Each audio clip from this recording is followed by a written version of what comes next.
إن الحمد لله نحمده ونستعينه ونستغفره ونعوذ بالله من شرور أنفسنا ومن سيئات أعمالنا من يهده الله فلا مضل له ومن يضلله فلا هادي له وأشهد أن لا إله إلا الله وحده لا شريك له وأشهد أن محمدا عبده ورسوله صلى الله تعالى عليه وعلى آله وصحبه وسلم تسليما كثيرا فإن خير الحديث كتاب الله وخير الهدي هدي محمد صلى الله عليه وسلم وشر الأمور محدثاتها وكل محدثة بدعة وكل بدعة ضلالة وكل ضلالة في النار أعوذ بالله من الشيطان الرجيم بسم الله الرحمن الرحيم حتى إذا فتحت يأجوج ومأجوج وهم من كل حدب ينسلون واقترب الوعد الحق فإذا هي شاخصة أبصار الذين كفروا الآية। মহান আল্লাহ রাব্বুল আলামিনের সমস্ত প্রশংসা, যে আল্লাহ আমাদেরকে সৃষ্টি করেছেন, আমাদের জন্য পৃথিবীর সবকিছুইকে সৃষ্টি করেছেন এক নির্দিষ্ট সময়ের জন্য। যেমন এককালে আল্লাহ রাব্বুল আলামিনের সৃষ্টি পৃথিবীতে ছিল না, এসেছে। আবার এমন একটি সময় আসবে যে সময় পৃথিবী ধ্বংস হয়ে যাবে। পৃথিবীতে যা কিছু রয়েছে, যত সৃষ্টি রয়েছে, মখলুকাত রয়েছে, সব ধ্বংস হয়ে যাবে, শেষ হয়ে যাবে, বিদায় নেবে। আল্লাহ রাব্বুল আলামিন এই পৃথিবী ধ্বংস হয়ে যাওয়ার, বিচার দিবস কায়েম হওয়ার, কিয়ামত নিকটবর্তী হওয়ার কিছু লক্ষণ রেখেছেন, কিছু নিদর্শন রেখেছেন, যে নিদর্শনগুলি দুই ভাগে বিভক্ত, বড় নিদর্শন এবং ছোট নিদর্শন। আল্লাহ রাব্বুল আলামিন এই নিদর্শনগুলি প্রকাশ করবেন পৃথিবী ধ্বংস হওয়ার পূর্বে, যেগুলিকে কিয়ামতের আলামত, কিয়ামতের নিদর্শন, আলামাতুস সাআহ, আশরাতুস সাআহ বলা হয়েছে। দরুদ ও সালাম নাযিল হোক প্রিয় নবী মুহাম্মদ রাসূলুল্লাহ সাল্লাল্লাহু আলাইহি ওয়াসাল্লামের উপর, যিনি কিয়ামতের পূর্বে সর্বশেষ নবী রাসূল হয়ে পৃথিবীতে প্রেরিত হয়েছেন। আল্লাহুম্মা সাল্লি আলাইহি আল্লাহুম্মা বারিক আলাইহি। তো এই আলামত বা নিদর্শনগুলি দুই প্রকারের, বড় নিদর্শন এবং ছোট নিদর্শন। প্রিয় নবী মুহাম্মদ রাসূলুল্লাহ সাল্লাল্লাহু আলাইহি ওয়াসাল্লামের আবির্ভাব, তার রাসূল হিসাবে আগমন করা, এও একটি কিয়ামতের নিদর্শন। যেমন নবী করিম সাল্লাল্লাহু আলাইহি ওয়াসাল্লাম হাদিসে বলেছেন। গত বছরে এই কিয়ামতের বড় নিদর্শনগুলি সম্পর্কে কয়েকটি আলোচনা হয়েছে। বাকি কয়েকটি বড় নিদর্শনের ওপর আলোকপাত করা বাকি থেকে গেছে, এবং যে ওয়াদা আগে থেকে রয়েছে, অনেক ভাইরা দেশে ছুটি চলে গেছেন, অনেকেই চলে গেছেন, তারা খুব বারবার করে এই সম্পর্কে অনুরোধ করতেন যে যাতে করে কিয়ামতের লক্ষণগুলি সম্পর্কে, নিদর্শনগুলি সম্পর্কে আলোচনা হয়ে যায়। কিন্তু আমাদের এখানে নিয়ম হচ্ছে সময় উপযোগী বিভিন্ন রকমের আলোচনা।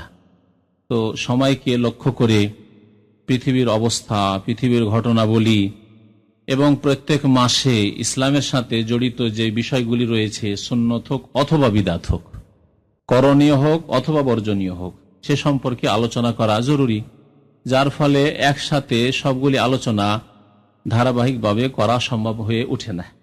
নিশ্চয়ই বুঝতে পারছেন। করণীয় যেমন হজের মৌসুমে করণীয় কি, রমজান মাসে করণীয় কি, জিলহজ মাসে করণীয় কি, শাওয়াল মাসে করণীয় কি, এসবগুলি আলোচনা হচ্ছে। বর্জনীয় যেমন রবিউল আউয়াল মাসে ঈদে মিলাদুন নবী, শাবান মাসে শবে বরাত, এইসব আলোচনাকে উপেক্ষা করা যায় না।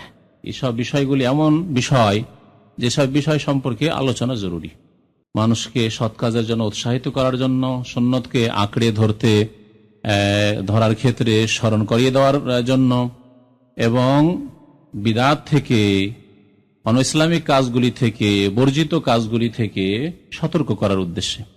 তো আজকেও একটি কিয়ামতের লক্ষণ বা কিয়ামতের আলামত, কিয়ামতের নিদর্শন সম্পর্কে আলোচনা করব। বড় নিদর্শন, বেশ অনেকদিন আগে ছোট নিদর্শনগুলি সম্পর্কে বিস্তারিত আলোচনা হয়েছে। প্রায় এই ক্ষেত্রে 4-5টি ক্যাসেট রয়েছে কিয়ামতের ছোট ছোট আলামত বা নিদর্শন সম্পর্কে।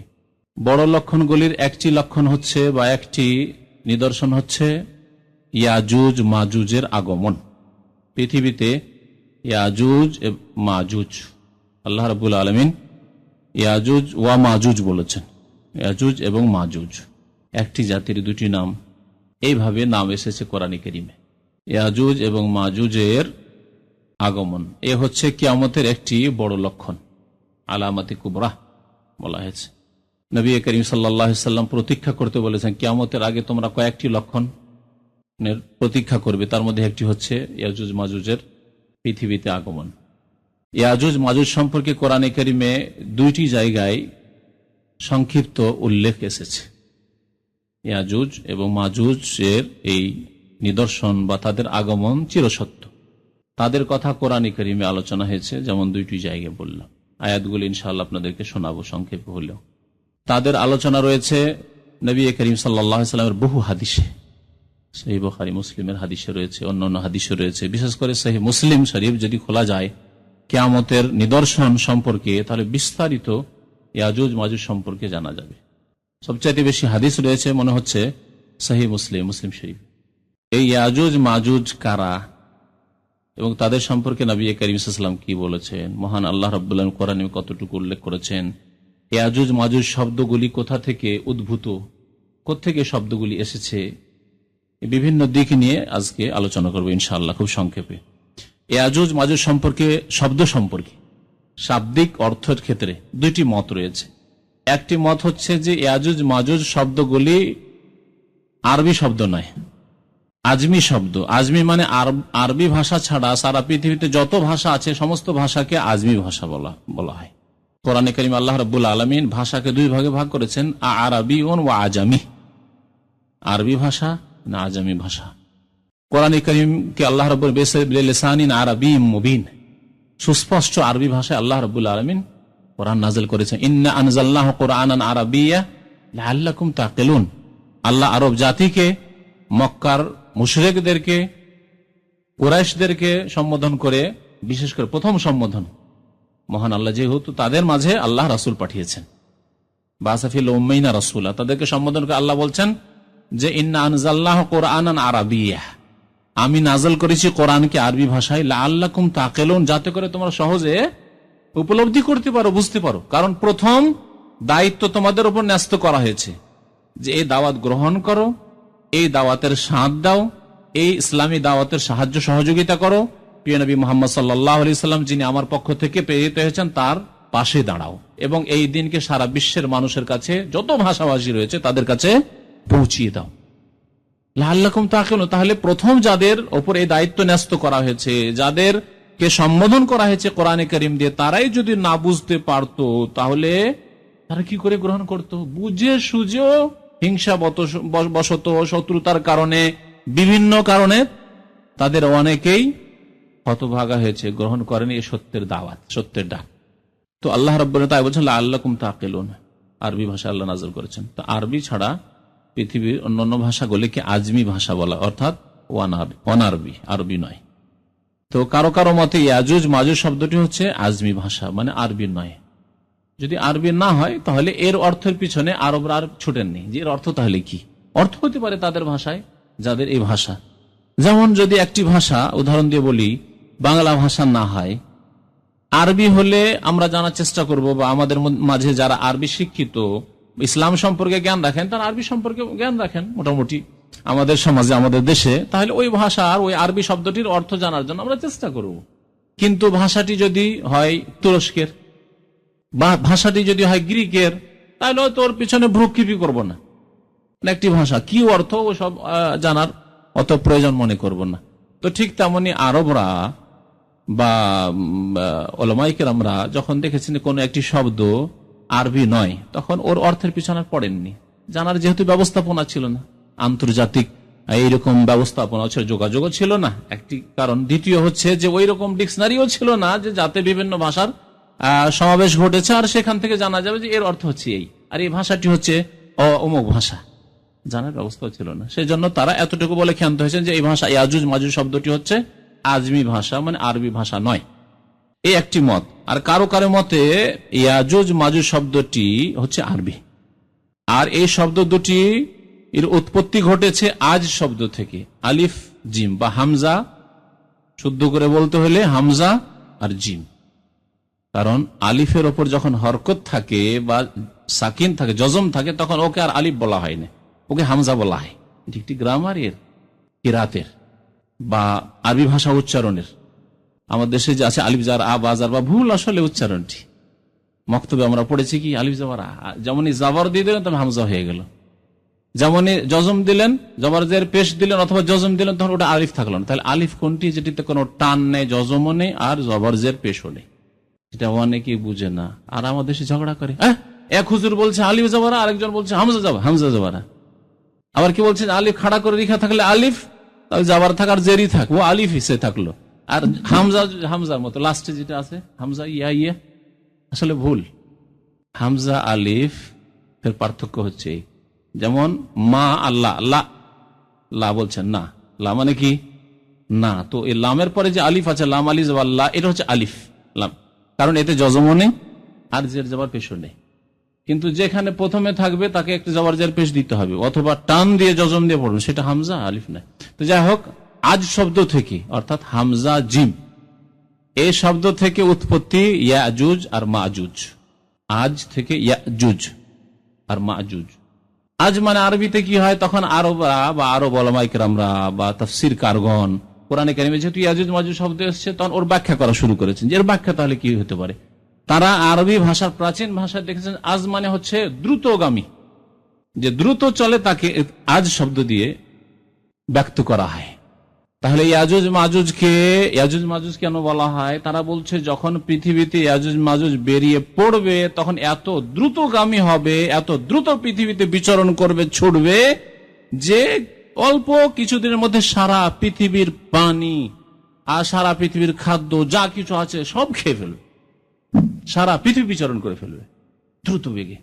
এজন্য ইয়াজুজ মাজুজকে ইয়াজুজ মাজুজ বলা হয়। তাহলে ইয়াজুজ মাজুজের নামকরণও জানতে পারলাম যে ইয়াজুজ মাজুজকে ইয়াজুজ মাজুজ কেন বলা হয়। এই জন্য বলা হয় যে খুব দ্রুত ছুটবে পৃথিবীতে, এবং সারা পৃথিবী খুব অল্প সময়ের মধ্যেই তারা বিচরণ করবে এবং ফিতনা ফাসাদ সৃষ্টি করবে খুব দ্রুত। আর কেউ কেউ বলেছেন যে ইয়াজুজ মাজুজ শব্দ হামজা জিম থেকে নয়, বরং মিম ওয়াও জিম থেকে, মৌজ শব্দ থেকে। মাজুজ বা মাজুজ শব্দটি, বিশেষ করে মাজুজ শব্দটি মজ থেকে, কারণ ইয়াজুজে তো মিম নেই, কিন্তু মাজুজে মিম আছে, মজ শব্দ থেকে। তাহলে ইয়াজুজ মানে হলো তাহলে দ্রুত চলা, আর মাজুজ মানে কি? তাহলে মজ থেকে যদি হয়, মজ বলা হয় তরঙ্গকে, ঢেউ। তাহলে ইয়াজুজ মাজুজ কেন বলা হয়? যেমন দ্রুত চলবে, তেমন তাদের সংখ্যা এত বেশি, ইয়াজুজ মাজুজের সংখ্যা অল্প নয়, এত সংখ্যা বেশি যে তারা যখন ঝাঁপ দিয়ে পৃথিবীতে ছড়িয়ে পড়বে, মনে হচ্ছে যে তরঙ্গের মতো চলে আসছে পৃথিবীতে। যেমন সমুদ্রের তরঙ্গ, নদীর তরঙ্গ, ঢেউ দেখেছেন কিভাবে লাফ দিয়ে উঁচা হয়ে আসে, ঠিক তেমনি সারা পৃথিবীতে তার তরঙ্গের মতো ছুটে আসবে। যেমন কোরআনে আল্লাহ রাব্বুল বলেছেন, ওয়া তারাকনা বা'দাহুম ইয়াওমাইযিন ইয়ামুজু ফি বা'দ। আমি যখন ইয়াজুজ মাজুজকে পৃথিবীতে ছেড়ে দেব, তখন সারা পৃথিবীতে মৌজের মতো অর্থাৎ তরঙ্গের মতো তারা বিচরণ শুরু করবে, তরঙ্গের মতো আমি তাদেরকে ছেড়ে দেবো। তারাকনা বা'দাহুম ইয়াওমাইযিন ইয়ামুজু ফি বা'দ। তো এই অর্থগুলি প্রযোজ্য যদি আরবি ভাষা হয় ইয়াজুজ মাজুজ শব্দটি। ইয়াজুজ মাজুজের সৃষ্টি কোথা থেকে? এই ক্ষেত্রে একটি মত আছে, যে মতটি ইহুদি খ্রিস্টানদের কিতাব থেকে এসেছে। কাব আহবার একজন ইহুদি ছিলেন, মুসলমান হয়েছিলেন ওমর রাদিয়াল্লাহু তাআলা আনহুর জামানায়, তিনি মুসলমান হয়েছিলেন। তার ওমর রাদিয়াল্লাহু তাআলা আনহুর জামানায় যদি কেউ মুসলমান হয়, তো সে সাহাবী কিনা? সাহাবী নয়। তো এই কাব আহবার কিন্তু বড় পণ্ডিত ছিলেন। আহবার বলাই হয় বড় বড় পোপ, পাদ্রী বা যারা ইহুদি নাসারাদের ধর্ম সম্পর্কে জ্ঞানী তাদেরকে। তো কাব আহবার মুসলমান হয়েছিলেন, তার কাছে বিগত জ্ঞান ছিল তাওরাত ইনজিলের, বাইবেলের যথেষ্ট জ্ঞান ছিল। তারপরে ইসলাম সম্পর্কে, কোরআন হাদিস সম্পর্কে পড়াশোনা করে ভালো জ্ঞান হাসিল করলেন। জ্ঞানী মানুষ দ্রুত জ্ঞান হাসিল করতে পারে। কোন মানুষ যদি এক ভাষার পণ্ডিত থাকে, তাহলে আরেক ভাষা সম্পর্কে জানা খুব সহজ, ঠিক কিনা?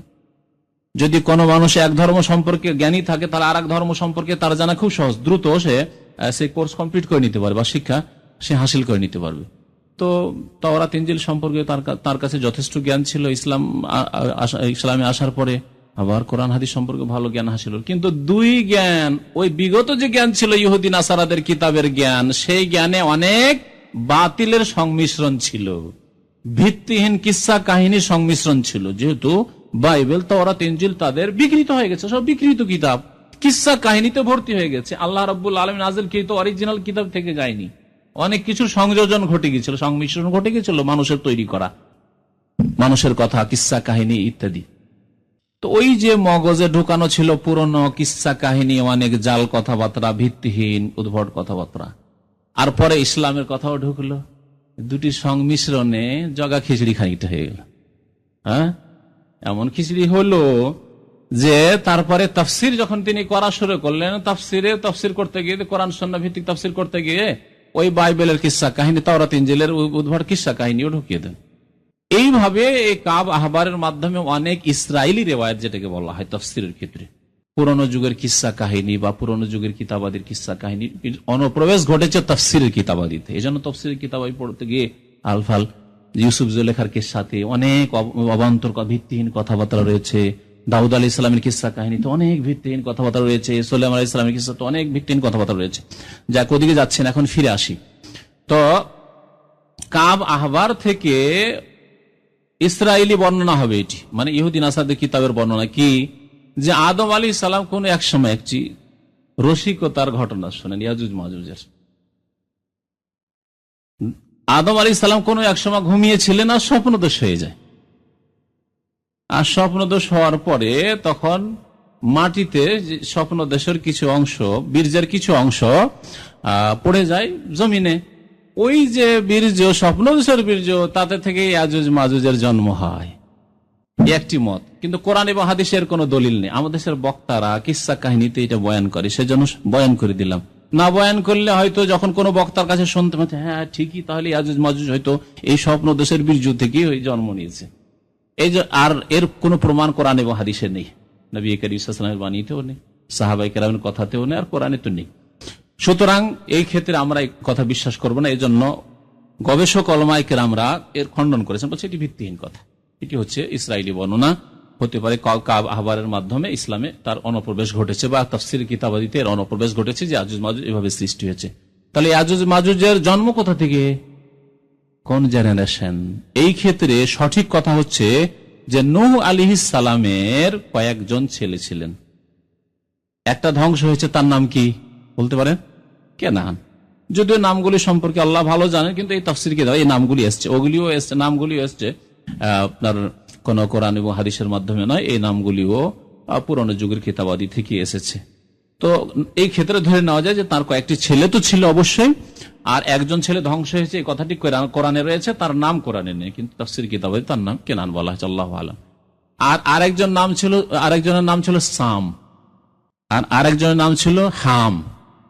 আফ্রিকান নিগ্রোদের, কৃষ্ণাঙ্গ কালোদের যে পিতা, পূর্বপুরুষ, তার কথা বলা হচ্ছে সে হাম, তার নাম ছিল হাম।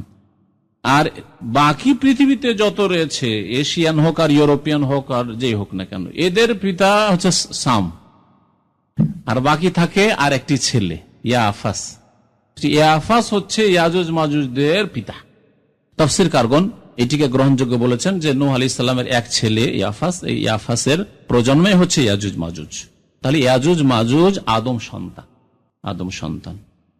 ফাথুল বারী, ইমাম বুখারী রাহমাতুল্লাহ আলাইহির কিতাব সহিহ বুখারী শরীফের যে ভাষ্য রয়েছে, হাফিজ ইবনে হাজার রাহমাতুল্লাহ আলাইহির, তাতে এতেকেই প্রাধান্য দেওয়া হয়েছে। ইয়াজুজ মাজুজ সম্পর্কে কোরআনে কারিমে বিবরণ আল্লাহ রাব্বুল আলামিন ইরশাদ করেছেন, হাত্তা ইযা ফুতিহাত ইয়াজুজ ওয়া মাজুজ, যখন ইয়াজুজ মাজুজের দ্বারকে উন্মুক্ত করে দেওয়া হবে, খুলে দেওয়া হবে, তাহলে দরজা বন্ধ আছে।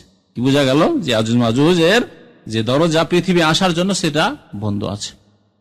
আল্লাহ রাব্বুল আলামিন এমন ব্যবস্থা রেখেছেন, আসতে পারছে না পৃথিবীতে, কিন্তু যখন সময় এসে যাবে তখন খুলে দেওয়া হবে। আল্লাহ বলছেন ফুতিহাত, খুলে দেওয়া হবে। আল্লাহ এমন কিছু করে দেবেন, ব্যবস্থা, উপায়, উপকরণ তৈরি করে দেবেন, যাতে তাদের রাস্তা খুলে যাবে। ওয়াহুম মিন কুল্লি হাদাবিন ইয়ানসুলুন, তখন প্রত্যেক উঁচু উঁচু স্থান থেকে তারা দ্রুত বেগে ছুটে আসবে, পৃথিবীতে দ্রুত বেগে ছুটে আসবে, উঁচু উঁচু এলাকা থেকে, উঁচু উঁচু স্থান থেকে ছুটে আসবে। ওয়াক্তারাবাল ওয়াদুল হক, তারপরে আল্লাহ রাব্বুল আলামিন বলছেন যে আল্লাহর এই প্রতিশ্রুতি সত্য এবং নিকটবর্তী হয়েছে। এই সত্য প্রতিশ্রুতি আল্লাহর কি হয়েছে? নিকটবর্তী হয়েছে, অর্থাৎ ইয়াজুজ মাজুজের আগমনের সময় খুব কাছাকাছি। এই কথাটি কখন আল্লাহ বলেছেন, নাযিল করেছেন কখন? আল্লাহ রাব্বুল আলামিন তো লাওহে মাহফুজে লিখে রেখেছেন, কিন্তু এই কথাটি নাযিল করেছেন কখন? রাসূলুল্লাহ সাল্লাল্লাহু আলাইহি সাল্লামের উপর। কতদিন আগে? 1400 বছর আগে। 1400 বছর পার হয়ে চলে গেছে। এখন তাহলে কত ঘনিয়ে এসেছে সময়, চিন্তা করুন। আল্লাহ তখন বলছেন ওয়াক্তারাবাল ওয়াদুল হক ফাইযা হিয়া শাক, পৃথিবীর বয়সের তুলনায় সময় নিকটে। তাহলে বুঝে পৃথিবীর বয়স অনেক বেশি, 10,000, 15,000, 20,000 হতে পারে। তো পৃথিবীর যে বিগত বয়স রয়েছে তার তুলনায় নবী করিম সাল্লাল্লাহু আলাইহি ওয়াসাল্লামের জামানা থেকে বাকি যে সময়টুকু রয়েছে এটি হচ্ছে কি অত্যন্ত নিকটে। তাই আল্লাহ বলছেন ওয়াক্তারাবাল ওয়াদুল হক, এই সত্য প্রতিশ্রুতির সময় ঘনিয়ে এসেছে।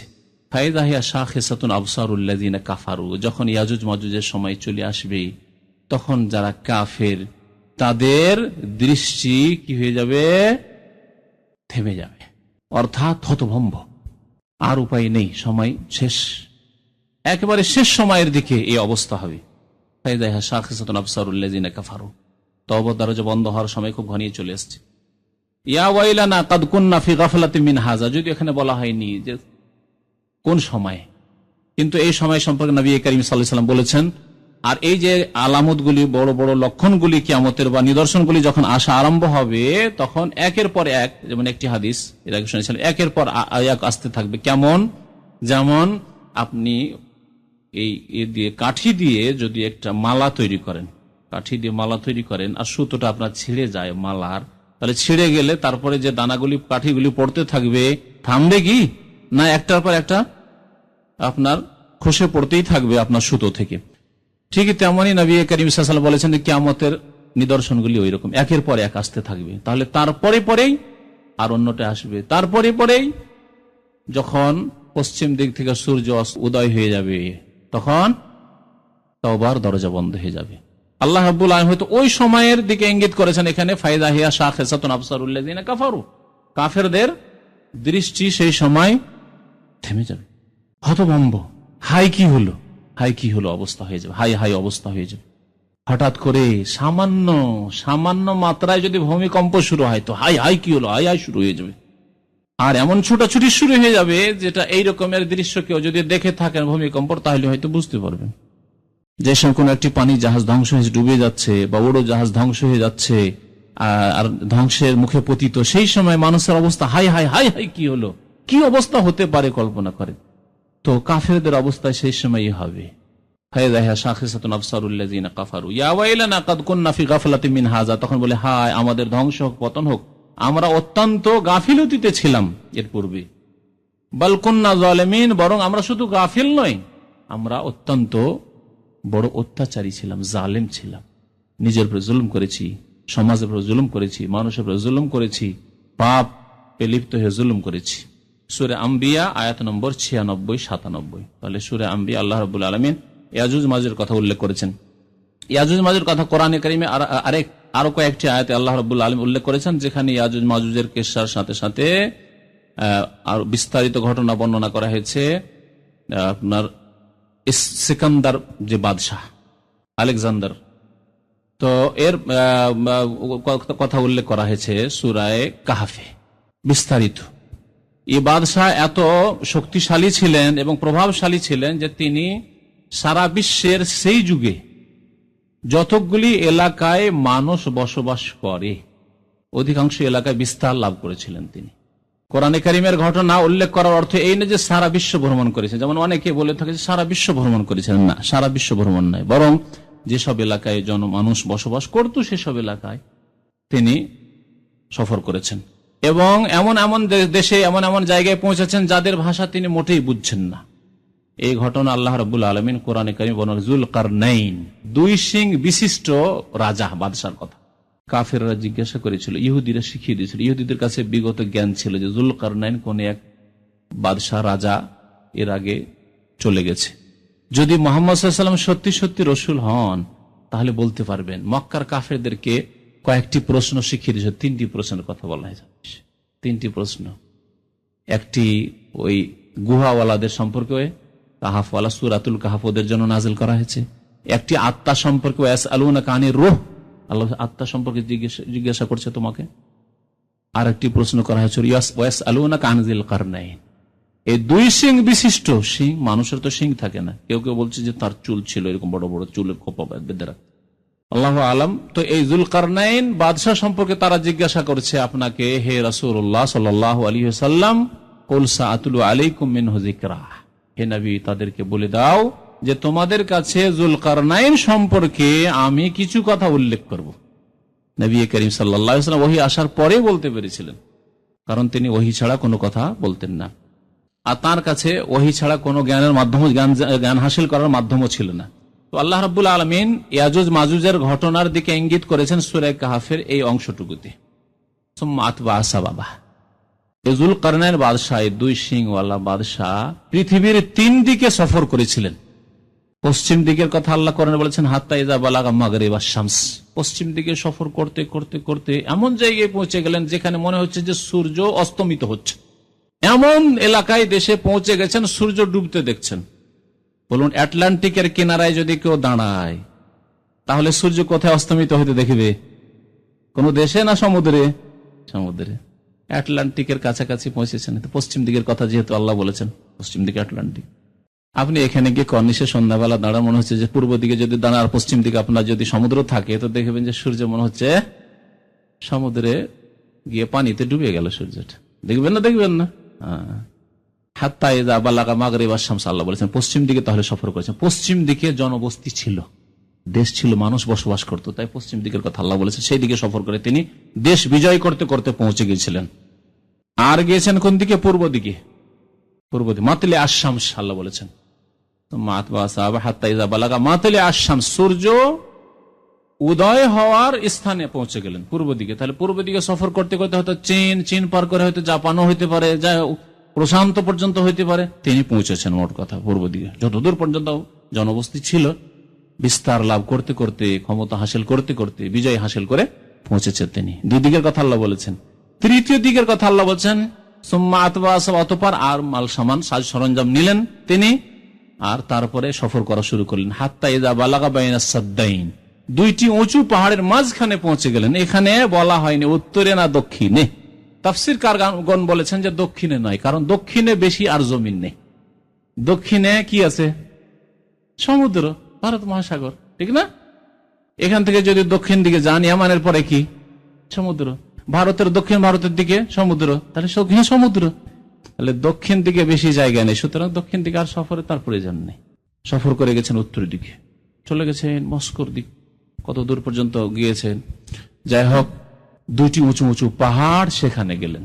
সে সম্পর্কে আল্লাহ রাব্বুল আলামিন রাজার কথাবার্তা বুঝতে পারছেন না, আর তাদের ভাষায় এরকম অনুবাদকও তার কাছে প্রস্তুত নেই, বোঝা খুব মুশকিল তাদের কথা। তাহলে ইশারা ইঙ্গিতে কোন রকমে তাদের কথা কি বলতে চাইছেন তারা বুঝলেন যুলকারনাইন। লা ইয়াকাদুনা ইয়াফকাহুনা কাওলা, তাদের ভাষা বুঝতে পারছেন না। বলেন দেখি, চায়নার ভাষা যদি বলা হয় চাংচুং করে, তা আমরা কি বুঝবো? অনেকে অন্যদের ভাষা শুনলে হাসে, দেখেছেন, নিজেও হাসেন হয়তো। এখানে একটি মূল্যবান কথা বলছি, কারো ভাষা শুনে হাসবেন না, কারণ আপনার ভাষা যারা অন্যরা বুঝে না, আপনার ভাষা শুনেও হাসে। আমরা অনেক সময় হড়মড়ে ভাষা শুনলে হাসি। কোন জাতির ভাষা রয়েছে শুধু হড়মড় হড়মড় করে, আছে না দক্ষিণ ভারতের ভাষা, তো অনেকে হাসে এইসব ভাষা শুনে। চায়নার ভাষা, জাপানের ভাষা যদি শোনেন আর লিখা যদি দেখেন, তাহলে হাসবেন এসব দেখে। আপনার ভাষা দেখে অন্যরা হাসবে। একবার দেখছি এক আরবিয়ান বাংলা নিয়ে এসছে, তো আমার কাছে ধরে নিয়ে এসছে বাংলাকে উল্টো করে, যেহেতু বাংলার ওপর দিকে লাইন দেওয়া আছে, তো ভাবছে লাইন মানে নিচে হবে, তো এইরকম করে ধরে নিয়ে এসছে আমার কাছে। আর বলছে যে পড়েন। আমি বললাম পড়বো, তো এই সোজা কথা। বলছে না এটাই তো সোজা। বলছে না তুমি কি ভাষা বুঝো না আমি বুঝি। তো বাংলা ভাষা সে উল্টা করে পড়বে। দেখুন, তাহলে এই জন্য কারো ভাষায় কোনো সময় হাসবেন না। আর এখান থেকে জাতীয়তা জন্ম নিয়েছে। এক জাতি অন্য জাতির ভাষাকে নেগলেক্ট করে, ছোট মনে করে, ঘৃণা করে, অথচ আল্লাহ রাব্বুল আলামিনের নিদর্শন অমিন আয়াতিহি, আল্লাহ বলছেন আল্লাহর একটি নিদর্শন হচ্ছে ওয়াখতিলাফু আলসিনাতিকুম ওয়া আলওয়ানিকুম, তোমাদের ভাষা এবং তোমাদের রঙে যে ভিন্নতা, এটি আল্লাহর নিদর্শন। আল্লাহ যে সর্বশক্তিমান, আল্লাহ যে কুদরতে কামেলার মালিক, আল্লাহ যে আলিমুন কাদির, তার বহিঃপ্রকাশ। এটি জাতীয়তার জন্য নয়, এটি মহব্বত, ভালোবাসা, শত্রুতার ভিত্তি বুনিয়াদ বানাবার জন্য নয়। আল্লাহ নিদর্শন মাত্র। সুতরাং কারো ভাষা শুনলে, কথা বলছে দুজন, হাসবেন না। আমরা দেখি, কথা বলছি নিজের ভাষায়, দেখি অনেকে হাসে বসে বসে, ধরেন অন্য ভাষার লোকেরা অন্যদের ভাষা শুনে তখন আমরা হয়তো অনেকেই হাসি না, খবরদার। তাদের ভাষা তাদেরকে ভালো লাগছে, খুব সুন্দর বুঝছি, তারা খুব টেস্ট পাচ্ছে। যেমন আপনি আপনার ভাষার মতো মিষ্টি ভাষা, যেহেতু সেই ভাষা আপনি পুরোপুরি বুঝছেন, মায়ের পেট থেকে পড়ে সেই ভাষা বুঝতে শিখেছেন, ওই ভাষার মতো স্বাদ কোনো ভাষা শিখে শিক্ষিত হয়েও পাবেন না আপনি। এটা মানুষের প্রকৃতি। কিন্তু তার মানে শত্রুতা এবং বন্ধুত্বের ভিত্তি তৈরি করতে হবে, বুনিয়াদ বানাতে হবে ভাষাকে, বর্ণকে। আলওয়ানেকুম, আল্লাহ বলছেন তোমাদের রঙও আল্লাহ নিদর্শন। কেউ কালো, কেউ সম্বর্ণ, কেউ সাদা। সুতরাং এসব নিয়ে যাতে করে হাসাহাসি না হয়। একজন আফ্রিকান, ভারত উপমহাদেশে তো কেউ আফ্রিকান দেখেনি, দেশে যদি আমাদের দেশে আফ্রিকান কেউ চলে যায় তাহলে কি হাসা শুরু হবে? না, মোটেই না। একজন স্টুডেন্ট আমাদের সাথে পড়তো জামে সালফিয়া বেনারসে, বড় মাদ্রাসা। আফ্রিকা থেকে কয়েকটা ছেলে পড়তো। একদিন আফ্রিকান ছেলে চুল কাটছে, ওই সময় ও দূর থেকে একটু হেসেছে, দেখে নিয়ে এসে দিল মার। ওর মনে হলো যে আমার এই চুল দেখে, চুল তো বুঝতে পারছেন তাদের চুল কেমন, ঘুংরুলো চুল আর কি নরম নরম চুল, তো দিল মার। তারপরে বিচার গেল, কিন্তু হবে কি, মার খাওয়ার তো খেয়েই নিল। না হাসলে তো এটা হতো না। তো যাই হোক, কথা হচ্ছে যে কারো ভাষা, কারো রং নিয়ে হাসতে নেই। এই আল্লাহর নিদর্শন, আল্লাহ রাব্বুল আলামিনের কুদরত, ক্ষমতার বহিঃপ্রকাশ। তো আল্লাহ রাব্বুল কি বলছেন, লা ইয়াকাদুনা ইয়াফকাহুনা কাওলা। এমন এক জাতির দেশে পৌঁছে গেলেন যুলকারনাইন বাদশাহ, যে তারা তার ভাষা বুঝতে সক্ষমই হচ্ছে না। বড় চেষ্টা করে কোন রকম তাদের কথা বুঝলেন, কিছু বুঝাবার চেষ্টা করলেন। কালু ইয়া যুলকারনাইন, সেই এলাকার লোকেরা কি বলল, হে যুলকারনাইন, ইন্না ইয়াজুজ ওয়া মাজুজ মুফসিদুনা ফিল আরদ। আমাদের দেশে ইয়াজুজ মাজুজ বড় ফিতনা, ফাসাদ, বিপর্যয় সৃষ্টি করে রেখেছে, অশান্তি সৃষ্টি করে রেখেছে। বিপর্যয়, ফাসাদ কাকে বলা? অশান্তি, অশান্তি সৃষ্টি করে রেখেছে। তাহলে সেই জাতি যে এলাকায় ছিল, সেই এলাকায় অন্যান্য মানুষরা ছিল, বড় অশান্তিতে ছিল ইয়াজুজ মাজুজদের কারণে। ইন্না ইয়াজুজ মাজুজ মুফসিদুনা ফিল আরদ ফাহাল নাজআলু লাকা খারজান আলা আন তাজআলা বাইনানা ওয়া বাইনাহুম সাদ্দা। তাহলে আপনি তো মাশাআল্লাহ বড় শক্তিশালী একজন রাজা, দেশের নেতা, আর আপনি দেশ বিজয় করে এত দূর পৌঁছে গেছেন আমাদের দেশে, তাহলে আপনাকে আমরা কিছু ট্যাক্স দেব, কর দেব। খারজ মানে কর, অথবা কিছু পুরস্কার দেব, যত আমাদের দেওয়া সম্ভব আপনাকে পুরস্কার দেব। কেউ কেউ বলেছেন পুরস্কারের কথা দেব, কিন্তু আপনাকে একটা কাজ করে দিতে হবে। আমাদের দেশের এলাকার মাঝে আর ইয়াজুজ মাজুজ যে দেশে রয়েছে, আর রাতের অন্ধকারে সে বিপর্যয় সৃষ্টি করছে, অশান্তি সৃষ্টি করছে, আমাদের হানা দিচ্ছে, এর মাঝে একটি কি করে দিতে হবে, সাদ, একটি বাঁধ তৈরি করে দিতে হবে। শক্ত প্রাচীর, সাদ বলা হয় বাঁধকে, সাদ বলা হয় প্রাচীর। শক্ত প্রাচীর তৈরি করে দিতে হবে। তখন যুলকারনাইন বললেন, দেখো, কালু মা মাক্কান্নি ফিহি রাব্বি খাইর। আমাকে যে সব ধন সম্পদের ওপর আল্লাহ, যে নেতৃত্বের ওপর, রাজত্বের ওপর আল্লাহ অধিষ্ঠিত করেছেন, ক্ষমতাবান করেছেন, এটি আমার জন্য কল্যাণকর। তোমাদের টাকা পয়সা চাই না, তোমাদের কর চাই না, তোমাদের বকশিস চাই না, পুরস্কার চাই না। আল্লাহ যা আমাকে দিয়েছেন যথেষ্ট। একজন মুমিন বান্দার কথা, লোভী নয়, যা আসছে আসতে দাও। না না না, আজকাল পেট ভরছে কি? পেট ভরছে না মানুষের। কিন্তু তিনি কি বলছেন, মা মাক্কান্নি ফিহি রাব্বি খাইর ফাআইনুনি বিকুওয়াহ। তবে একটি কাজ করো, তোমাদের এই শান্তির ব্যবস্থা করে দেবো, তোমাদের যে অত্যাচার জুলম হচ্ছে ইয়াজুজ মাজুজের পক্ষ থেকে, এটা ইনশাআল্লাহ দূর হয়ে যাবে। কিন্তু তোমাদের যতটুকু ক্ষমতা আছে, এই ক্ষমতা দিয়ে আমার সাহায্য করো কাজে। এই বাঁধ প্রাচীর তৈরি করব, সাহায্য। ফাআইনুনি বিকুওয়া আজআল বাইনাকুম ওয়া বাইনাহুম রাদমা। তোমাদের মাঝে আর তাদের মাঝে আমি একটি শক্ত সুদৃঢ় প্রাচীর তৈরি করে দেব। তারপরে তিনি বললেন, আতুনি জোবার আল হাদিদ, নিয়ে এসো, লোহার পাত নিয়ে এসো। তারপরে নিয়ে আসার পরে দুই পাহাড়ের মাঝখান দিয়ে ইয়াজুজ মাজুজ এসে আক্রমণ করত। এই ফাঁকা, এটি একটি রাস্তা ছিল, অন্য কোন রাস্তা ছিল না। ইয়াজুজ মাজুজ তাদের এলাকা থেকে এসে যে মানব জাতির এলাকায় আক্রমণ করবে, হানা দেবে, এর একটি পথ। ঠিক আছে, এই জায়গাকে লোহা দিয়ে ভর্তি করে দাও, উঁচু করে দাও। তারপরে এই লোহাতে আগুন লাগিয়ে দাও। কালান ফখু হাত্তা ইযা জাআলাহু নারা। তারপরে তোমরা তার হাঁফড়ে ফুঁক দিতে থাকো, আগুন লাগিয়ে ফুঁক দিতে থাকো, ফুঁক দিতে থাকো, আর এই লোহাকে খুব জ্বালাও। হাত্তা ইযা জাআলাহু নারা, আগুন লাল হয়ে গেল সেই লোহাগুলি। কালা আতুনি উফরিগ আলাইহি কিতরা। তারপরে বলা হলো পিতল নিয়ে এসে ওই পিতলকে গলিয়ে এর উপর ঢালাই করে দেবো আমি পিতল দিয়ে। আতুনি উফরিগ আলাইহি কিতরা। তো আল্লাহ রাব্বুল আলামিন এই ঘটনা সূরা কাহফ আয়াত নম্বর 93, 92 থেকে 99 পর্যন্ত বিস্তারিত বর্ণনা করেছেন। যাই হোক, এই ছিল কোরআনে ইয়াজুজ মাজুজের ঘটনা। তাহলে ইয়াজুজ মাজুজের আগমন সত্য, কোরআনে কারিমে রয়েছে। নবী করিম সাল্লাল্লাহু আলাইহি ওয়াসাল্লামের হাদিস, এই ক্ষেত্রে বহু হাদিস রয়েছে। এমনকি মুহাদ্দিসিনগণ বলেছেন ইয়াজুজ মাজুজ সম্পর্কে যতগুলি হাদিস রয়েছে, হাদিসগুলি মুতাওয়াতিরের পর্যায় পর্যন্ত পৌঁছে যাচ্ছে। আর কোরআনে কারিমে যেহেতু এর উল্লেখ রয়েছে, সুতরাং ইয়াজুজ মাজুজের অস্বীকার করা কুফরি শামিল, কোরআনের অস্বীকারের শামিল হয়ে যাবে। নবী করিম সাল্লাল্লাহু আলাইহি ওয়াসাল্লাম থেকে বর্ণনা করেছেন উম্মুল মুমিনিন উম্মে হাবিবা রাদিয়াল্লাহু তাআলা আনহা। উম্মে হাবিবা কার মেয়ে বলতে পারেন? আবু সুফিয়ানের মেয়ে, নবী করিম সাল্লাল্লাহু আলাইহি ওয়াসাল্লামের জাওজা মুহতারামা। এই উম্মে হাবিবাই রাদিয়াল্লাহু তাআলা আনহা বলেছিলেন তার কাফের পিতাকে, আবু সুফিয়ানকে, চলে এসেছে মদিনায়, যে কোন রকম কারো আশ্রয় নেই, না হলে আর জীবন বাঁচবে না মনে হয়। মেয়ের বাড়িতে এসেছে, তখন নবী করিম সাল্লাল্লাহু আলাইহি ওয়াসাল্লামের বিছানাকে হাবিবা রাদিয়াল্লাহু তাআলা আনহা কি করেছেন? উম্মে হাবিবা গুটিয়ে রেখে দিয়েছেন।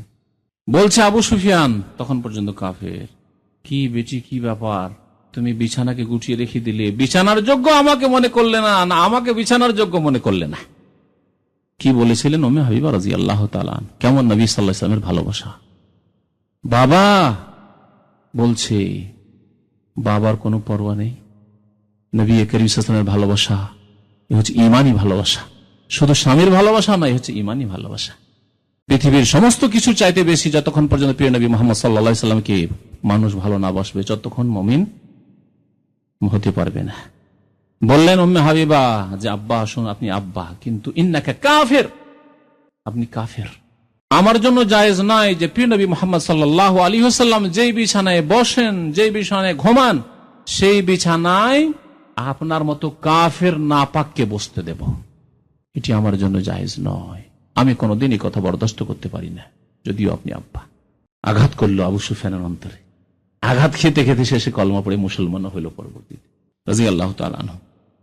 তো উম্মে হাবিবা রাদিয়াল্লাহু তাআলা আনহা বলছেন যে যায়নাব বিনতে জাহাশ তাকে বলেছেন, যায়নাব বিনতে জাহাশ থেকে বর্ণনা করেছেন আরেক স্ত্রী, আন্না রাসূলুল্লাহ দাখালা আলাইহা ইয়াওমান ফাজিয়া, নবী করিম সাল্লাল্লাহু আলাইহি ওয়াসাল্লাম একদিন বিব্রত অবস্থায়, পেরেশান অবস্থায় এই যায়নাব বিনতে জাহাশের কাছে গিয়েছেন আর বললেন লা ইলাহা ইল্লাল্লাহ, আল্লাহ ছাড়া কেউ বড় হক মাবুদ নেই, ওয়াইলুন লিল আরব, আরবদের পতন হোক, মিন শাররিন কাদ ইখতারাব, মিন শাররিন কাদ ইখতারাব, অনিষ্ট তাদের জন্য বিপদ বালা মুসিবত ঘনিয়ে চলে এসেছে, ঘনিয়ে এসেছে।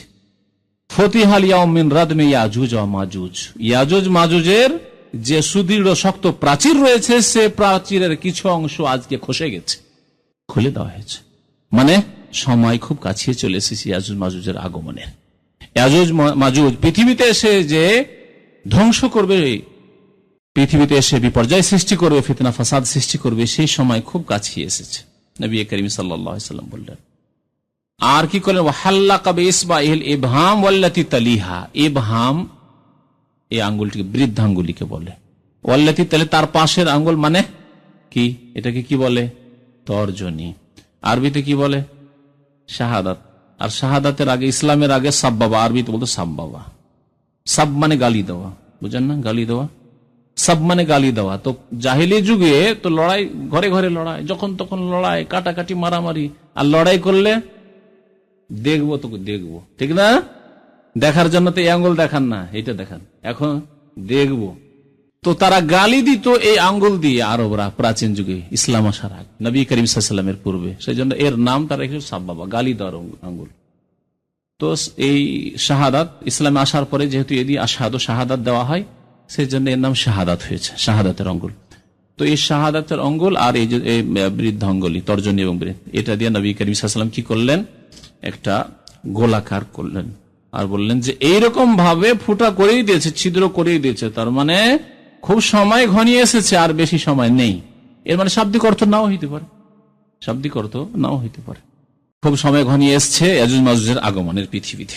কালাত যায়নাব, যায়নাব রাদিয়াল্লাহু তাআলা আনহা নবী করিম সাল্লাল্লাহু আলাইহি ওয়াসাল্লামের জাওজা মুহতারাম, তিনি বললেন ফাকুলতু ইয়া রাসূলুল্লাহ, আমি বললাম হে আল্লাহর রাসূল, আনুহলাকু আফিনাস সালিহুন, আরবদের ধ্বংস হোক, যে নবী করিম সাল্লাল্লাহু আলাইহি ওয়াসাল্লাম বললেন, তাহলে আমাদের মাঝে অসংখ্য সৎ কর্মশীল আল্লাহওয়ালা নেক বান্দা সাহাবায়ে কেরামদের মধ্যে রয়েছে, তো আমাদের মাঝে যদি সৎ লোক থাকে তারপরেও কি আল্লাহ আমাদেরকে ধ্বংস করে দিবেন? আনুহলাকু ওয়াফিনাস সালিহুন, আমাদের মাঝে সৎ লোকেদের সংখ্যা যথেষ্ট পরিমাণে রয়েছে, তারপরে কি আমাদেরকে আল্লাহ ধ্বংস করে দেবেন আযাব দিয়ে, ইয়াজুজ মাজুজকে পাঠিয়ে? আনহুলাক ওয়াফিনাস সালিহুন। নবী সাল্লাল্লাহু আলাইহি ওয়াসাল্লাম কি বলেছেন? কালা নাম, বলে হ্যাঁ, ইযা কাসুরাল খাবাস, যখন পাপাচার বৃদ্ধি পাবে, অন্যায়ের কাজ ব্যাপক আকার ধারণ করবে, মাথা চাড়া দিয়ে থাকবে অন্যায়, চুরি, ডাকাতি, জেনা, খুন, বেনামাজি হওয়া, বেরোজগার হওয়া, যাকাত না দেওয়া, পাপ কিনা সবগুলি, এগুলি মাথা চাড়া দিয়ে থাকবে। দেখুন সমাজে বেনামাজির সংখ্যা বেশি না নামাজের সংখ্যা বেশি? পৃথিবীতে 57টি মুসলিম দেশ আছে, ইসলামী আইন বাস্তবায়নের দেশ বেশি না যে মানব রচিত পশ্চিমা আইন দিয়ে দেশ পরিচালনার দেশগুলি বেশি? আল্লাহু আকবার। তাহলে নবী সাল্লাল্লাহু আলাইহি ওয়াসাল্লাম ভবিষ্যৎবাণী, ইযা কাসুরাল খাবাস, মানব রচিত আইন দিয়ে বিচার করা, মানুষের তৈরি করা আইন দিয়ে সমস্যার সমাধান করা, সে অর্থনৈতিক সমস্যা হোক আর সামাজিক সমস্যা হোক আর রাষ্ট্রনীতিক সমস্যা হোক, সমাধান করা। পাপাচার কিনা, সেই ব্যক্তি জালেম, ফাসেক, কাফের কিনা, 3 ভাগে আল্লাহ রাব্বুল আলামিন ভাগ করেছেন কিনা বলুন তো দেখি। তাহলে আল্লাহ মুসলিম দেশগুলিকে ধ্বংস করবেন কিনা বলুন তো দেখি, ধ্বংসের হকদার কিনা বলুন তো দেখি। কাফেরদের কথা তো বাদ দেন, কাফেরদের ঘরে তো এমন কোন পাপ নেই যা হয় না, যেহেতু তারা এই পৃথিবীর জন্যই জন্মেছে, এই পৃথিবী তাদের ক্ষণিকের স্বর্গ। সুম্মা মাওয়াহুম জাহান্নাম, আল্লাহ রাব্বুল আলামিন বলছেন, লা ইয়াগুররান্নাকা তাকাল্লুবুল্লাযিনা কাফারু ফিল বিলাদ, কাফেরদের জাঁকজমকপূর্ণ জীবন, তাদের এসব শক্তি, তাদের চাকচিক্যতা, এসব দেখে প্রতারিত হয়েও না, ধোঁকা খেয়েও না। মাতাউন কালিল, ক্ষণিকের ভোগের বস্তু তাদের কাছে রয়েছে। সুম্মা মাওয়াহুম জাহান্নাম, অতঃপর তাদের স্থান জাহান্নাম। কিন্তু মুসলিম বিশ্বের যে অবস্থা, ব্যক্তি জীবনের অবস্থা দেখুন, নামাজের সংখ্যা বেশি না বেনামাজের সংখ্যা বেশি? তাহলে কয়টা লোক জাকাত দেয় সমাজে? দেখুন তো দেখি, দেশে গিয়ে হিসাব করেন যে কয়জন লোক গ্রামে জাকাত দেয়। 1010 টাকা বাংলাদেশি টাকা 1 বছর পকেটে জমা থাকলে, ব্যাংকে থাকলে জাকাত লাগে, কয়জন লোক জাকাত দেয়? ফকির বেড়েই চলেছে, সমস্যা, অর্থনৈতিক সমস্যার সমাধান হচ্ছে না কেন? মুসলিমদের নাম, নবী সাল্লাল্লাহু আলাইহি ওয়াসাল্লাম বলেছেন, নাম ইযা কাসুরাল খাবাস, যখন পাপাচার, অন্যায় কাজ পৃথিবীতে বেড়ে যাবে, তখন আল্লাহ পৃথিবীতে সৎ লোক থাকা সত্ত্বেও কি করবেন? ধ্বংস করে দেবেন। আচ্ছা, পাপাচার, অন্যায়ের কাজ মাথা চাড়া দিয়ে থাকবে কখন? সৎ লোক থাকলে কি থাকবে? সৎ লোক থাকলেও পাপ মাথা চাড়া দিয়ে থাকবে। সৎ লোককে আরবিতে কি বলে? একটি ভালো পয়েন্ট আপনাদেরকে বলে দিচ্ছি আজকে। সৎ লোককে কি বলে আরবিতে? সালেহ। এখানে হাদিসে কি বলা হয়েছে? আনহুলাকু আফিনাস সালেহুন, বহুবচন, জামা বলা হয়েছে। সালেহিন, নেক বান্দা থাকলেও কি আল্লাহ ধ্বংস করে দিবেন আমাদেরকে? তাহলে সালেহ থাকলে আল্লাহর আযাব থেকে বাঁচা যাবে না যদি পাপ মাথা চাড়া দিয়ে থাকে, মানব রচিত আইন মাথা চাড়া দিয়ে থাকে, অন্যায় কাজ মাথা চাড়া দিয়ে থাকে, বেনামাজি মাথা চাড়া দিয়ে থাকে। নামাজি শুধু লুকিয়ে লুকিয়ে বলতে পারে, রাস্তায় বসে আসি বেনামাজি, বলাও যাচ্ছে না, বললেও সমস্যা, চুপচাপ নামাজ পড়ে চলে আসি, কি অবস্থা বলুন দেখি আমাদের। তাহলে মাথা চাড়িয়ে আছে বেনামাজি, নেতা হচ্ছে বেনামাজি। সমস্ত নেতৃত্বে, চেয়ারম্যান থেকে শুরু করে ওপর পর্যন্ত এমপি পালন, গণেন তো কতটা এমপি নামাজি পাবেন আপনি, পার্সেন্টেজে নিয়ে আসেন। 5 ওয়াক্ত কায়েমে নামাজি, ফজর নামাজ পড়ে, খোঁজ করেন যে কটা এমপি আছে ফজর নামাজ পড়ে। আল্লাহু আকবার। তাহলে সালেহীন সমাজে বহু আছে, লক্ষ লক্ষ আল্লাহর নেক বান্দা বাংলার জমিনে আছে, কিন্তু তারপর ইযা কাসুরাল খাবাস, যখন পাপাচার মাথা চাড়া দিয়ে দিবে, তখন আল্লাহ পৃথিবীকে ধ্বংস করে দেবেন, পৃথিবীর বিভিন্ন দেশকে ধ্বংস করে দেবেন। তবে কখন আল্লাহ ধ্বংস করবেন না? যখন মুসলেহ থাকবে। সালেহ আর মুসলেহের পার্থক্য শুনে নেন। সালেহ মানে নিজে সৎ, আর মুসলেহ মানে রিফর্মার, সংস্কারক, সংশোধনকারী, দায়ী, সত্যকে প্রচার করে, সৎ কাজের আদেশ দান করে, অসৎ কাজ থেকে বাধা দেওয়ার চেষ্টা করে, যেইভাবে হোক না কেন, বল প্রয়োগ করে হলে বল প্রয়োগ করে, না হলে কথার দ্বারা, না হলে অন্তর থেকে পাপকে, পাপীদেরকে ঘৃণা করে। আজকে পাপীদের সাথে একাকার হয়ে গেছি আমরা। আমাদের বিবাহ সাহিত্যে নামাজি বেনামাজির কোনো পার্থক্য নেই। জামাই চয়েস করতে গিয়ে বোনের জন্য, মেয়ের জন্য বেনামাজি নামাজের কোনো পার্থক্য নেই। তার ইনকাম কেমন আছে, সার্ভিস হোল্ডার কিনা, বিদেশে চাকরি করে, কত টাকা বেতন পায়, তার ইনকাম সোর্স ব্যবসায়ী কিনা, পুঁজিপতি কিনা, ইত্যাদি, বাড়িঘর টাউনে সিটিতে আছে কিনা, সব দেখা হচ্ছে। কোথায় আছি আমরা তাহলে? সালেহ সমাজে আছে কিন্তু মুসলেহ নেই, যার ফলে আল্লাহর আযাব আসছে। এই কথাটি নিজের পক্ষ থেকে না, কোরআনে কারীম আল্লাহ রাব্বুল বলেছেন যে অতক্ষণ পর্যন্ত কোন জনপদকে, কোন দেশকে, কোন জাতিকে আমি হালাক করব না, ধ্বংস করব না, ও ইল্লা ওয়া আহলুহা মুসলিহুন, যদি সেখানকার অধিবাসীরা কি হয়, কোরআনের ভাষা মুসলিহ যদি হয়, তারা সংস্কারক হয়, সংশোধন করছে। নামাজ পড়ে না কিছু লোক, কিন্তু লেগে আছে নামাজের শিক্ষা দিতে। কিছু লোক কবর মাজার পূজা করছে, কিন্তু কিছু লোক কবর মাজার পূজার বিরুদ্ধে বলতে আছে। কিছু লোক পীর মুরিদির ব্যবসা, পেটের ব্যবসা করছে, কিন্তু কিছু লোক পীর মুরিদির বিরুদ্ধে বলতে আছে। এরা হচ্ছে সংস্কারক, মুসলিহ। জি, মুসলিহ। আর যারা নীরব, ওদেরকে পীর পূজা করতে দাও, ওরা মাজার পূজা করুক, আমরা আমাদের কাজ করি, আমরা আল্লাহ বিল্লাহ করি, এরা সালেহ। আমরা চিল্লা দিতে থাকি, সালেহ। মুসলিহ নন। মুসলিহ হতে হবে, সংস্কার করতে হবে, সংশোধন করতে হবে। ইল্লা ওয়া আহলুহা মুসলিহুন ওয়া মা কুন্না মুহলিকিল কুরা, কোন জনপদকে আমি ধ্বংস করে দেব না যতক্ষণ পর্যন্ত তারা ইসলাহ করতে রয়েছে। ইসলাহ থেকে মুসলিহ, তাহলে সংশোধন করতে থাকতে হবে। আর সংশোধন নিজের বাড়ি থেকে শুরু করতে হবে। স্ত্রী সংশোধন করবেন, স্ত্রী স্বামী সংশোধনের চেষ্টা করবে, ছেলে মেয়েদের সংশোধন করবেন, ভাই বোনদের সংশোধন করবেন, আত্মীয় স্বজনদের শ্বশুর বাড়ি গেলে সেখানে সংশোধন করবেন, সংস্কার করবেন। আপনি আত্মীয় স্বজনদের ঘরে ঘরে গিয়ে সংশোধন করবেন, গ্রামবাসীর সংশোধন করবেন, নামাজির সংখ্যা বাড়াবেন, ধার্মিকদের সংখ্যা বাড়াবেন, দিন শিখে যারা শিখতে আগ্রহী এদের সংখ্যা বাড়াবেন, দিনের সাথে জড়িত করবেন, দিনের শিক্ষার সাথে জড়িত করবেন। এ হচ্ছে মুসলিহ। তাহলে শুধু সালাহ থাকলে হবে না, ইসলাহ থাকতে হবে। সালাহ আর ইসলাহ, সালাহ মানে নিজে নিজে ভালো, আর ইসলাহ মানে অন্যকে ভালো করার জন্য প্রয়াস চালানো, চেষ্টা চালা। অন্যকে ভালো করার জন্য চেষ্টা যদি চালাতে থাকি, তো আল্লাহ রাব্বুল আলামিন কোনোদিন ধ্বংস করবেন না, ভালো করে যেন রাখবেন। আজকে পৃথিবীতে এইরকম শক্তি, যা সংশোধনের জন্য, সংস্কারের জন্য লেগে আছে, এরকম শক্তি নেই মুসলিমদের কাছে, যার ফলে আল্লাহর পক্ষ থেকে এইসব আযাব, বালা, মুসিবত, কাফের এসে দখল করে নিচ্ছে। এই দেশটি একবার গিলে নিল, তারপর আরেকটা দেশ গিলে নিল, আরেকটি দেশের জন্য সে তাকিয়ে দেখছে খুব টুকটুক করে যে কখন এইটাও গিলে নেওয়া যায়। এই অবস্থা, এই জন্য মুসলিহ নেই, সেই জন্য মুসলিহের অভাব হয়ে গেছে। মুসলিহের সংখ্যা বাড়াতে হবে। তো এই ছিল একটি হাদিস, যে পাপ যখন বেড়ে যাবে তখন আল্লাহ ধ্বংস করে দেবেন, শত লোক থাকলেও। সহিহ বুখারীতে এই হাদিস রয়েছে। সহিহ বুখারীতে আরেকটি হাদিস রয়েছে, আবু সাঈদ খুদরী রাদিয়াল্লাহু তাআলা আনহু বলছেন, দ্বিতীয় হাদিসে ইয়াজুজ মাজুজ সম্পর্কে মহান আল্লাহ বলছেন, ইয়া আদম, আদম আলাইহিস সালামকে আল্লাহ ডেকে বলছেন, ফায়াকুলু লাব্বাইক ওয়া সা'দাইক ওয়াল খায়রু ফি ইয়াদাইক। আল্লাহ রাব্বুল আদম আলাইহিস সালামকে বলছেন, এই ঘটনা ঘটবে কিয়ামতের দিনে। আল্লাহ রাব্বুল আলামিন আদম আলাইহিস সালামকে ডাকবেন। কেন? আদম আলাইহিস সালাম যেহেতু মানব জাতির পিতা, আবুল বাশার, তিনি আবুল বাশার। আমাদের ভাইদের আবুল বাশার নাম আছে, আরবরা এই জন্য হাসে। আবুল বাশার মানে আনতা আবুল বাশার, তুমি মানুষের পিতা কি করে? আবুল বাশার হচ্ছে আদম আলাইহিস সালাম। তো যাই হোক, আমাদের সেরকম অনেক নাম রাখা হয়। তো ইয়া আদম, হে আদম, আল্লাহ রাব্বুল বললেন, ফায়াকুলু লাব্বাইক ওয়া সা'দ, হে আল্লাহ, হাজির, আপনার দরবারে হাজির, আপনার দরবারে হাজির। ওয়াল খায়রু ফি ইয়াদিক, সমস্ত কল্যাণ, সার্বিক কল্যাণ আপনার হাতে, হে আল্লাহ। তারপরে আল্লাহ রাব্বুল বলেন, ফায়াকুল আখরিজ বা'সান নার, জাহান্নামী দলকে তুমি বের করে দাও, তোমার সন্তানদের মধ্য থেকে তুমি নিজে বের করে দাও জাহান্নামীদেরকে। আল্লাহ আদেশ করল। আল্লাহু আকবার। আদম আলাইহিস সালামকে নিজের সন্তানদের মধ্য থেকে, এই মানব জাতি থেকে জাহান্নামীদেরকে বের করে দেওয়ার আদেশ হবে। বের করে দাও, আলাদা পৃথক করে দাও জাহান্নামীদেরকে। আখরিজ বা'সান নার, কালা ওমা বা'সুন নার, জিজ্ঞাসা করবে, আল্লাহ জাহান্নামী দল কারা? আমি তো জানি না। কালা মিন কুল্লি আলফিন তিসমিয়াতিন ওয়া তিসআতুন ওয়া তিসঈনা নাফসান। আল্লাহু আকবার।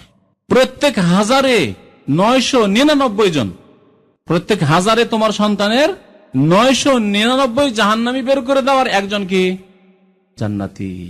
এই জন্য এই উম্মতের 73টি দল হবে, বিভক্ত হয়ে যাবে 73টি দলে, কিন্তু একটি ছোট্ট দল, যেই দলটি হকের ওপর থাকবে এবং হকের মাপকাঠি তারা সব সময় সংখ্যালঘু থাকবে, সংখ্যায় কম থাকবে। সংখ্যার আধিক্যতা সত্যের মাপকাঠি নয়, বরং বাতিলের আশঙ্কা বেশি রয়েছে। যেখানে সংখ্যা বেশি দেখবেন সেখানে বাতিলের আশঙ্কা বেশি। এক পত্রিকায় পড়লাম যে চরমনাই পীরের মুরিদদের যে বছরে 2 বার হয়, তাদের সমাগম হয়, নজরানা পেশ করার জন্য আসে, তো তাদের সংখ্যা 20 থেকে 30 লক্ষ, মানে আরবের চাইতে বেশি। এ কথা বলতে চাইছে পত্রিকায়। এগুলি বাতিল হওয়ার প্রমাণ। সংখ্যা গরিষ্ঠতা হচ্ছে বাতিল হওয়ার প্রমাণ, মনে রাখবেন। ওয়াকান আকসারুহুম ফাসিকুন, আল্লাহ বলেছে অধিকাংশ লোক পাপিষ্ঠ হবে। ওয়ালাউ ইত্তাবাল হাক্কু আহওয়াহুম লাফাসাদাতিস সামাওয়াতু ওয়াল আরদ, সংখ্যা গরিষ্ঠদের যদি মনের বাসনার অনুসরণ হতো। আল্লাহ রাব্বুল বহু জায়গায় আকসার আকসার করে বলেছেন, বহু আয়াত রয়েছে প্রসঙ্গে, সেদিকে যাচ্ছি না। তো সংখ্যা গরিষ্ঠতা দেখে ধোকা খাবেন না, একটি কথা মনে রাখবেন, বরং সংখ্যা গরিষ্ঠ দেখলে জানতে হবে যে এখানে কোনো ব্যাপার স্যাপার থাকতে পারে, এখানে জিজ্ঞাসা চিহ্ন থাকতে পারে। কি জিজ্ঞাসা চিহ্ন? আপনাকে তদন্ত করতে হবে, ব্যাপারটা কি, এত সংখ্যায় বেশি কেন, এত ব্যাপার স্যাপার কি, এত হইচই কেন, এখানে গোলমাল আছে কিছু। আর অল্প যদি থাকে তাহলে সম্ভাবনা বেশি আছে সত্য হওয়ার। বলছি না যে সবসময় অল্প হলেই যে হক হবে, তাও না, কিন্তু অল্প হলে জানতে হবে যে এখানে সত্য হওয়ার সম্ভাবনা বেশি রয়েছে। তো আল্লাহ রাব্বুল আলামিন কি বলছেন? 999 জনকে বের করে দাও জাহান্নামের জন্য, আর একজন জান্নাতি। একটি দল যেমন জান্নাতে যাবে নবী করিম উম্মতের, বাকি 72টি জাহান্নামে যাবে বলছিলেন। তারপরে ফাইনদাহু, নবী করিম সাল্লাল্লাহু আলাইহি ওয়াসাল্লাম বলছেন ফাইনদাহু ইয়াশিবুস সাগীর, সেই সময় যেই সময় কিয়ামতের মাঠে বলা হবে 999 জন জাহান্নামে, একজন হাজারে জান্নাতি। তখন যে শিশু ছিল, বালক ছিল, তার চুল দাড়ি পেকে সাদা হয়ে যাবে, বৃদ্ধ হয়ে যাবে। আল্লাহু আকবার। এই কথাটি কেমন? যেমন আমরা বলি যে চিন্তায় দাড়ি মোছ পেকে গেল, বলি না আমরা? এই চিন্তায়, মানসিক চিন্তায়, ভাইদের চিন্তায়, ছেলে মেয়ের চিন্তায় কি হলো? চুল দাড়ি পেকে গেল আমার। চুল দাড়ি পাকুক আর নাই পাকুক, তারপরে বলে এই কথা। চুল দাড়ি হয়তো সময় মতো পেকেছে, তার চিন্তার কারণে পাকেনি, কিন্তু কথা বলে কি বলে না? নবী করিম সাল্লাল্লাহু আলাইহি ওয়াসাল্লাম, তার মানে মুসিবতটা কেমন হবে সেই সময়, মানুষের কি অবস্থা হবে সেই সময়, বিচলিত কেমন হবে, কেমন পরেশান হয়ে যায় মানুষ সেই সময়। একজন বালকের চুল সাদা হয়ে যাবে।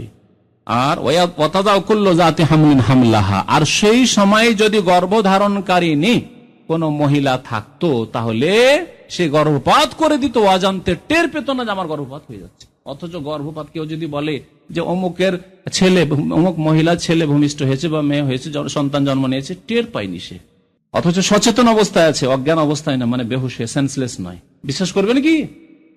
প্রসব বেদনা আছে কিনা? আল্লাহু আকবার। প্রসব বেদনা যখন চিন্তা করে যে না আর মরণ ছাড়া আর কিছু নাই, মহিলাদের ওই সময়টুকু মরণ ছাড়া আর কিছু সামনে নজরে আসে না। আল্লাহু আকবার। তারপরে অনেক মহিলা বেনামাজি, ফাসেকা, সংশোধন করেন, মরণ চোখের সামনে আসলেও তারপরেও সংশোধন হয়নি। আল্লাহু আকবার। তো নবী কাইসাল বলছেন সেই সময় যদি কোনো গর্ভধারণকারিণী মহিলা থাকে, হতে পারে পৃথিবীতে ওই অবস্থাটা, কিন্তু কিয়ামতের মাঠে পুনরুত্থান যখন হবে তখন তো এই অবস্থা থাকবে না যে কারো পেটে বাচ্চা থাকবে, এরকম তো হবে না। কিন্তু যদি থাকতো, সাপোজ ধরে নেন, তাহলে কি হতো? অজান্তে গর্ভপাত হয়ে যেত। ওয়াতারান নাসা সুকারা, এবং কিয়ামতে সমস্ত মানুষকে কিয়ামতের মাঠে দেখবে নেশাগ্রস্ত অবস্থায়। যেমন নেশাগ্রস্ত থাকলে কোনো হোশ দিশা থাকে না, নেশা লেগে থাকলে, কখন মদ খেয়ে আছে কেউ, বেহুশ হয়ে রয়েছে, ওমাহুম বিসুকারা, অথচ নেশাগ্রস্ত তারা নয়, ওয়ালাকিন্না আযাবাল্লাহি শাদীদ। কিন্তু কারণ কি এইরকম নেশাগ্রস্তের মতো মানুষের অবস্থা হবে? কি কারণ? যে আল্লাহর আযাব যে বড় শক্ত হবে, আর কি অবস্থা আর সৃষ্টি হবে কিয়ামতের মাঠে, সেই জন্য এই অবস্থা হবে। তারপরে নবী করিম সাল্লাল্লাহু আলাইহি ওয়াসাল্লামকে সাহাবারা জিজ্ঞাসা করলেন, ওয়া আইয়ুনা যালিকাল ওয়াহিদ, ইয়া রাসূলুল্লাহ, ওই হাজারে যে একজন জান্নাতি, আমাদের কি হবে? সাহাবারও ভয় পেয়ে গেছেন, হাজারে একজন যদি জান্নাতে যায় তাহলে তো গেলাম আমরা, তাহলে আমাদের মধ্যে কে, হাজারে একজন কে জান্নাতে যাবে? এই ভাগ্যবান কে হবে? নবী করিম সাল্লাল্লাহু আলাইহি ওয়াসাল্লাম একটি সুসংবাদ দিলেন, আবশিরু, তোমরা সুসংবাদ নাও, ফাইন্না মিনকুম রাজুলান, তোমাদের মধ্য থেকে একজন, 999 জন যে জাহান্নামে, এখন এর মধ্যে পার্সেন্টেজ আসে, তোমাদের মধ্য থেকে 999 যে জাহান্নামী, তার মধ্যে একজন, ওয়ামিন ইয়াজুজ মাজুজ আলফ, এবং ইয়াজুজ মাজুজের মধ্য থেকে 1000। তো জাহান্নামী যারা হবে তাদের 1000 ইয়াজুজ মাজুজ, আর একজন ইয়াজুজ মাজুজ ছাড়া অন্য মানুষ জাহান্নামে যাবে। তাহলে কত জনসংখ্যা পৃথিবীতে হবে যে তারপরে আল্লাহ রাব্বুল আলামিন জাহান্নামকে ভর্তি করবেন, ওয়ালাকিন হাক্কাল কাউলু মিন্নী লাআমলা আন্না জাহান্নাম মিনাল জিন্নাতি ওয়ান নাসি আজমাইন। এবং অধিকাংশ মানুষ কুফর, শিরক এবং পাপাচারের কারণে জাহান্নামে যাবে। তো এই হাদিস দ্বারা জানতে পারা গেল যে ইয়াজুজ মাজুজ একটি জাতি রয়েছে এবং তারাই সব জাহান্নামী হবে। তাদের 1000 জাহান্নামী, আর একটি হবে জাহান্নামী অন্যান্য আদম সন্তান। ইয়াজুজ মাজুজকে ঘিরে দেওয়া হয়েছে প্রাচীর দিয়ে, শক্ত প্রাচীর দিয়ে, যার কথা একটু আগে কোরআনে কারীমের আয়াত থেকে বলেছি। এই ক্ষেত্রে যুলকারনাইন বাদশার কথা আপনাদেরকে বললাম। ইয়াজুজ মাজুজ আসবে, এই একটি বিষয়। ইয়াজুজ মাজুজ আসবে না এসে গেছে, এই একটি বিষয় প্রশ্ন। কোন কোন বিশেষজ্ঞদের মতে, কোন কোন পণ্ডিতদের মতে, স্কলারদের মতে, আলেমদের মতে ইয়াজুজ মাজুজ এসে গেছে। এরকম দুটি মত আপনাদেরকে শোনাচ্ছি, নতুন যুগের মত। তার মধ্যে একজন হচ্ছেন সৈয়দ কুতুব রহমতুল্লাহ আলাইহি, মিশরের একজন বড় জ্ঞানী আলেম ছিলেন, চিন্তাবিদ ছিলেন। তিনি, তার প্রসিদ্ধ তাফসির হচ্ছে জেলালুল কোরআন, ফি জেলালিল কোরআন। তো তিনি এই তাফসির করতে গিয়ে লিখেছেন যে ইয়াজুজ মাজুজ চলে এসেছে, ইয়াজুজ মাজুজ চলে এসেছে, পৃথিবীতে আগমন করেছে। তারা কারা? তিনি বলছেন যে 656 হিজরিতে, এখন কত 1427, 26ই ধরে আছে, 1427 এখন, তাহলে 656, 8 6 14, প্রায় 800 বছর আগে, 656 হিজরিতে বাগদাদের উপর যে তাতারিদের আক্রমণ হয়েছিল, তাতারিদের আক্রমণ হয়েছিল, আর তারা আক্রমণ করে যে ইসলামী খেলাফত, আব্বাসী খেলাফত ছিল তা ধ্বংস করেছিল এবং মানুষকে এত বেশি খুন করেছিল যে খুনে, তাদের রক্তে যে নদীগুলি, তাজিলা, ফুরাত, এসব নদীর পানি লাল হয়ে গেছিল রক্তের মতো, এবং বাগদাদে কোন জায়গায় পা দেওয়ার জায়গা ছিল না, এত বেশি লাশ পড়েছিল। আর শুধু বাগদাদের উপর তারা হানা দিয়ে আসেন, মঙ্গোলিয়া থেকে তারা এসেছিল এই তাতারিরা। এই তাতারিদের পরবর্তী জেনারেশন হচ্ছে, প্রজন্ম হচ্ছে মোগলরা, যে মোগলরা কাছাকাছি 700-800 বছর গিয়ে ভারত উপমহাদেশে রাজত্ব করেছে। মোগলদের কথা জানে বাবর, আকবর, অরঙ্গজেব। পরে তারা মুসলমান হয়েছে, কিন্তু তার আগে তারা কাফের এবং চরম মানুষ বিদ্বেষী, মানুষ পেলেই খুন করতো। এই নয় যে ধন সম্পদ নেওয়ার জন্য, তার ধন সম্পদ লুটতো না, ধন সম্পদ কিতাব কিছুর মূল্য ছিল না তাদের কাছে। বাগদাদের যে লাইব্রেরি ছিল বাইতুল হিকমা, সমস্ত কিতাবাদিকে নিয়ে গিয়ে ফেলে দিল নদীতে, কোনো কিছুর মূল্য ছিল না তাদের কাছে। শুধু তারা রক্তের পিপাসু, খুনের পিপাসু, খুন করতো, চলে যেত, দেশের পর দেশ খুন করতো আর চলে যেত। যখন ইরাক, বাগদাদ সব শেষ করা হয়ে গেল, তখন শাম দেশে দিয়ে গেল। শাম দেশে গিয়ে চরম তারা ফিতনা ফাসাদ সৃষ্টি করলো, কত যে খুন করলো এইভাবে এই মুসলিম বিশ্বে সেই যুগের। আর যে খেলাফত, শক্তিশালী খেলাফত ছিল, যে খেলাফত নাম শুনলে কাফের, ইহুদি, খ্রিস্টান, সালিবি, ক্রুসের পূজারীদের তাদের অন্তর কাঁপত থর করে শুধু আব্বাসী খলিফার নাম শুনলে। সে খেলাফতের পতন ঘটল 656-তে। তাতারিদের এই যে খুনি কাজকর্মর ইতিহাস পড়ে সৈয়দ কুতুব সাহেব বলছেন যে এরাই হচ্ছে ইয়াজুজ মাজুজ। ইয়াজুজ মাজুজের সারা পৃথিবীতে, ইন্না ইয়াজুজ ওয়া মাজুজ মুফসিদুনা ফিল আরদ, আয়াত আগে বলেছি, পৃথিবীতে তারা কি করবে? বিপর্যয় সৃষ্টি করবে। আর তাতারিদের মতো, এই মঙ্গোলিয়ার লোকদের মতো কেউ বিপর্যয়, ফিতনা ফাসাদ সৃষ্টি করেনি, খুন করেনি। পৃথিবীতে মানব জাতির ইতিহাসে এরকম কোন কিস্সা কাহিনী ঘটনা পাওয়া যায় না। সুতরাং এরাই হচ্ছে ইয়াজুজ মাজুজ, এই একটি মত, কিন্তু এটি ঠিক নয়। এরা ফাসাদ সৃষ্টিকারী, কিন্তু এরা ইয়াজুজ মাজুজ নয়। ইয়াজুজ মাজুজ আরো পরে আসবে, একেবারে কিয়ামত যখন কাছে আসবে ইয়াজুজ মাজুজ আসবে, এটি সঠিক। আরেকটি মত শোনাচ্ছি, মানে 3টি মত তাহলে মোট হয়ে যাচ্ছে। সেটি হচ্ছে মৌলানা আবুল কালাম আজাদের মত। আবুল কালাম আজাদ ভারত উপমহাদেশের স্বাধীনতার একজন বড় নেতা এবং আলেমও ছিলেন। তিনি কলকাতা থেকে 2টি প্রসিদ্ধ পত্রিকা বের করতেন তখন, অখণ্ড বাংলা, আল বালাগ এবং আল হেলাল। যারা সেই যুগের পত্র পত্রিকা বা কিছু এরকম ইসলামিক পত্র পত্রিকা পড়েন, এর রেফারেন্স গুলি পাবেন। সেই যুগে এইসব পত্র পত্রিকা তাঁর বেরোতো, তাঁর সম্পাদনায়। তো আবুল কালাম আজাদ সাহেব লিখছেন, সেই যুগে যেটি আন্তর্জাতিক সমস্যা ছিল, বিশেষ করে মুসলিমদের ক্ষেত্রে বড় জালেম ছিল রাশিয়া, সোভিয়েত ইউনিয়ন, কমিউনিজম এমন হানা দিয়ে পৃথিবীতে আসলো, চীন দখল করে নিল,